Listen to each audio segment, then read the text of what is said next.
네, 반갑습니다. 이번 시간에는 실습 9-9장의 이 두 번째 예제가 되겠죠. 우리 교재로는 310페이지가 되겠습니다. 외래 환자 의약품 관리료입니다.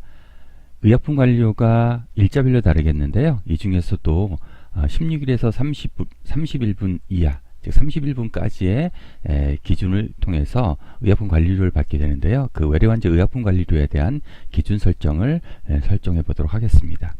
아래와 같은 조건을 한번 보도록 하죠. 외래 환자 의약품 관리료 31분, 자 16일에서 30일 이하까지라고 했습니다. 이 기준을 설정하고요. 두 번째 내용에 보시면 약제 급여 목록 및 급여 상환 금액표에 고시되어져 있는 상한 금액이 포장 단위로 책정된 의약품들, 즉 병이나 팩 등을 얘기합니다. 이런 의약품에게 지급하는 의약품 관리료, 보통 1일분을 소정점수 산정하게 되는데요. 이 1일분 소정 점수를 31분에 대해서는 어떻게 산정하는지에 대한 부분이 되겠습니다. 이 부분은 기본 자료의 수가약값 파트 부분에서 보실 수 있고요. 실습 9-1에서 봤던 내용과 같은 메뉴에서 확인하실 수 있을 겁니다. 해당 약품을 선택하시고 그 약품에 대한 의약품 관리료에 대해서 2017년 1월 1일부터 종료 일자를 역시 무기한으로 설정할 거고요. 새로운 코드를 신규 코드로 설정할 겁니다.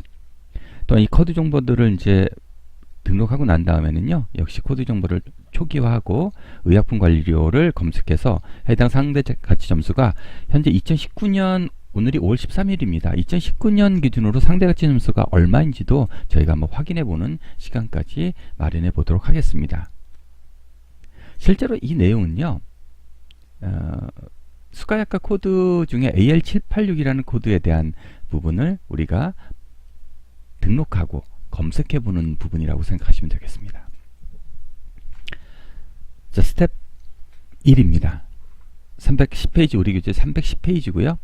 기본 자료에서 수가약과 진찰료 파트 부분을 선택해 주시고요. 사용자 코드에서 F1을 누르시거나 돋보기를 누르셔서 AL786이라는 정보를 한번 입력해 보시고 엔터를 치시면 우리 병원에 등록되어져 있는 의약품 관리료가 어떻게 설정되어 있는지를 보실 수 있는데요. 보통의 경우에는 처방을 외래에서 의사가 할 경우에는 3일을 기준으로 3일분 처방 혹은 뭐 길어다는 5일분 처방을 하게 되겠죠. 하지만 만성질환자들에 해당하는 고혈압, 당뇨, 고지혈증과 같은 이런 경우에는 장기 처방을 하게 되고요. 보통 30일에서 60일 정도까지 처방을 하는 경우들이 있습니다. 16일에서 30일까지의 처방에 대해서는요, 외래 환자 의약품 관리료를 다음과 같이 산정하게 되는데요. 그 부분들 좀 설명해 보도록 하겠습니다. 자, 이 부분은 기본 자료 창에서 수가약과를 선택해 주시고 진찰료에서 사용자 코드에서 F1 혹은 돋보기 모양을 클릭하시면 다음과 같은 스텝 2와 같은 창이 나타나게 됩니다. 여기에 AL786을 저희가 입력을 해보는 거죠. 그리고 엔터를 쳐보시면 어떤 특정한 정보들이 나타나게 될 겁니다. 그 정보들은 바로 의약품 관리료에 대한 부분인데요. 16일에서 31분까지 의약품 관리료가 되겠습니다. 자, 좀 확대해서 보시면 이렇게 확대된 내용을 보실 수 있을 거고요. AL786을 선택해 주시고 초기화 상태에서 AL786을 누르시면요, 아래와 같이 확대를 좀 하겠습니다. 자, 이렇게 의약품 관리료 정보들을 확인하실 수가 있을 거예요. 확인된 의약품 관리료에 전체 코드와 해당되는 가산이라든가 기본 코드 정보들을 넣고요. 신규 등록을 해주시게 되면 신규 등록에 대한 정보들이 다음과 같은 수가약과 똑같은 형태로 등록하게 되고요. 등록되어진 이 정보들이 의약품 관리료가 밑에 금액 정보의 목록에 들어가게 됩니다. 자, 그래서 이 AL786이라는 의약품 관리료를 설정을 하고 새롭게 등록을 하게 되면 해당되는 부분에 대한 좀 확대된 화면이 되겠습니다. AL786, 코드도 786.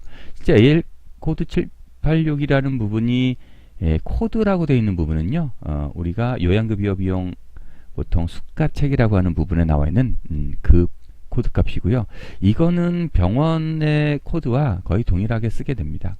앞서 실습 9-1에서는 약가의 경우에는 약품에 대해서는 우리 병원에서만 쓰는 간단한 약들의 약어를 뭐 TI라는 형태라든가 이런 식으로 썼지만, 이런 의약품 관리료 부분에 진찰료 같은 부분들은요, 특별히 약어를 쓰진 않고요, 그대로 동일한 형태의 코드를 그대로 사용하는 경우가 일반적이라고 볼 수가 있겠습니다. 그래서 코드를 넣고 해당되는 별표시들은 반드시 넣어줘야 될 항목이라고 했습니다. 적용일자를 2017년 1월 1일로 했고요. 종료일자는 999999라고 했죠. 예, 만료가 없다는 뜻입니다. 신규 등록을 해주시고 등록하시겠습니까? 성공적으로 추가되었습니다까지가 등록이 맞춰지는 부분이 되겠습니다. 이 부분은 우리 교재 310과 311페이지에 나와 있는 해당 항목을 그대로 옮겨놓은 거고요. 312페이지에 있는 스텝 3, 313페이지에 있는 스텝 4까지를 한번 확인해 보면, 자, 스텝 4는 해당되는 정보들 중에서, 자, 이와 같이 하단부에 있는 부분에 금액 정보에서 해당되는 정보들을 쭉 보실 수가 있고요. 오늘 날짜로 변경된 내용이 있다면, 즉 2019년도 상태에서 상대가치 점수가 혹시라도 변경되어 있는 것이 있다면 맨 위쪽에 그 상대가치 점수를 여러분들이 확인할 수 있게 될 겁니다. 그리고 이 정보를 좀 수정하고 싶다라고 한다면 해당 라인을 더블 클릭하시고요. 상병 정보들을 확인하시고, 만약에 변경해야 할 상대가치 점수가 있다면 이 해당 정보를 지금 104.46이라고 되어 있는데요. 이 정보를 변경해 주시고 코드 수정을 눌러주시고, 조금 밑으로 내리겠습니다. 수정할 수 있겠습니까를 확인을 눌러주시면 되는데요. 실제로 이 부분은 우리가 건드릴 일은 거의 없습니다. 왜냐하면 전자차트인 B2B 차트에서는요, 수가 약가 정보들을 심평원에서 고시한 모든 정보들을 거의 매달 업데이트를 하게 됩니다. 그래서 최신의 정보에 해당하는 상대가치 점수를 여러분들이 확인하실 수 있기 때문에 우리가 특별히 이 부분을 수동으로 고쳐야 할 경우는 없다라고 보시면 될 것 같습니다. 다시 화면을 좀 확대하고요. 자, 이게 313페이지에 있는 스텝 4까지의 내용이고요. 314페이지에 보시면 스텝 5가 있습니다. 이 부분은 확대된 부분이고요. 아까 말씀드렸듯이 위쪽에 있는 AL786에 대한 부분을 더블 클릭하셔서 수정을 할 수도 있지만 특별히 수정해야 될 이유는 없다라고 제가 말씀드렸습니다. 스텝 5 부분은 진찰료에서 그래서 사용자 코드와 수가 코드의 실적 코드들 두 개를 동일하게 사용한다라는 뜻이고요. 적용일자를 넣고 적용이 되어진 부분을 코드 내역에서 보실 수가 있습니다. 자, 이렇게 해서 의약품 관리료 AL786에 대한 상대가치 점수는 몇 점이고 신규 등록이 어떻게 되는지까지를 실습을 하는 과정들을 스텝 6까지 봤고요. 실제로 실행을 좀 시켜보도록 하겠습니다. 자, 바탕화면에 있는 메인 메뉴와 B2B 차트 폴더가 되겠습니다. 저희는 메인 메뉴 아이콘을 더블 클릭해서, 자, 다음과 같이 아이디와 패스워드를 입력하고요. 통합창이 나타났습니다. 이 통합창에서 여러분들은 기본 자료로 들어가겠습니다. 지금 하고 있는 구장은 바로 기본 자료, 마스터라고 하는 기본 자료에 대한 내용이 되겠습니다. 기본 자료를 더블 클릭하시고 아이디와 패스워드를 역시 입력해 줍니다. 자, 창을 좀 확대하겠습니다. 아이디와 패스워드를 넣으시게 되면요, 자, 이와 같이 기본 자료 창이 나타나게 되고, 자, 수가 약가를 클릭합니다. 9-1에서는 투약료에 대한 부분을 봤다면 이번엔 진찰료에 대한 부분을 본 것이 되겠습니다. 조금 더 화면을 확대해 볼까요? 진찰료 파트 부분은 다음과 같이 왼쪽에 열 몇 개인가요? 11, 12, 13, 14, 15가지의 그 수가약가에 대한 항목들이 있는데요. 이 중에서 저희는 진찰료이기 때문에 02를 선택해주고 여기에다가 AL786이라고 한번 넣어보는 거죠. 엔터를 쳐보겠습니다. 대소문자 구별하지 않습니다. 이렇게 엔터를 쳐보시면 다음과 같이 수가약가에 대한 부분 중에 진찰료 AL786이 무엇인지 한번 볼까요? 한글 명칭에 보시면 나와 있듯이 의약품관리료에 16일에서 30일까지의 의약품관리료가 되겠습니다.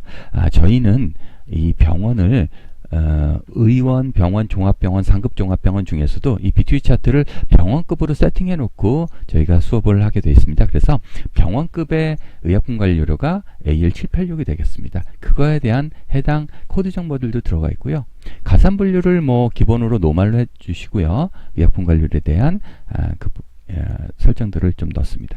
그 다음에 이쪽에 적용일자를요. 적용일자를 사실은 2017년으로 해야 된다고 그랬죠. 근데 이제 저희가 책에는 2017년으로 했지만 만약에 이번 실습을 보신 분들이 2019년이다 라고 한다면 2019년으로 넣어주셔도 될 것 같고요. 만약에 2017년으로 넣는다라고 하면 2017년 0101 이렇게 해서 넣어주시면 되겠습니다. 이 부분이 바로 이 부분이 여러분들이 적용일자를 2017년 1월 1일로 한번 넣어봐라 라고 했던 부분입니다. 자, 이렇게 넣고요. 넣어진 부분을 신규 등록을 하고 싶으면 이 신규 등록 버튼을 눌러주시게 되면 다음까지 등록하시겠습니까? 라는 창이 나타나게 되고요. 네, 성공적으로 추가되었습니다. 라고 하면 추가된 부분을 확인하실 수 있습니다. 확인은 어떻게 할까요? 우선 초기화 버튼 눌러서 수가약과 부분의 내용을 다 없애주시고요. 자, 여기서 저희가 AL786을 다시 한번 검색해 보겠습니다. AL786을 검색했을 때 나오는 이 적용일자 부분을 보시면 자 보이십니까? 적용일자가 변경된 내용으로 보실 수 있고요. 이 변경 내역은 오른쪽에 보시면 코드 내역에서도 역시 확인해 보실 수가 있습니다. 그러나 이 밑에 보시면요. 금액정보에서 저희는 지금 2019년 5월 13일입니다. 5월 13일 현재는 2019년도 코드 정보들, 즉 수가약과 정보가 들어가 있기 때문에 그 정보들을 확인해 보시면 2019년도 때에도 다른 부분들은 크게 변경되어 있는 부분들이 없을 겁니다. 그런데 여기서 상대가치 점수 부분을 보시면요. 상대가치 점수는 변하지 않았다는 걸 보실 수 있고요. 신검가라든가 이런 부분들은 조금씩 변경되어 있는 걸 확인하실 수 있습니다. 2018년보다 2019년에는 신검가가 7,820원으로 약 60원 정도 좀 줄어드는 부분을 볼 수 있죠. 역시 보험가도 마찬가지입니다. 보험가에서도 이렇게 변경된 부분을 확인하실 수가 있습니다. 자, 이렇게 수정하고 확인하고 하는 부분들까지에 대한 설명이었습니다.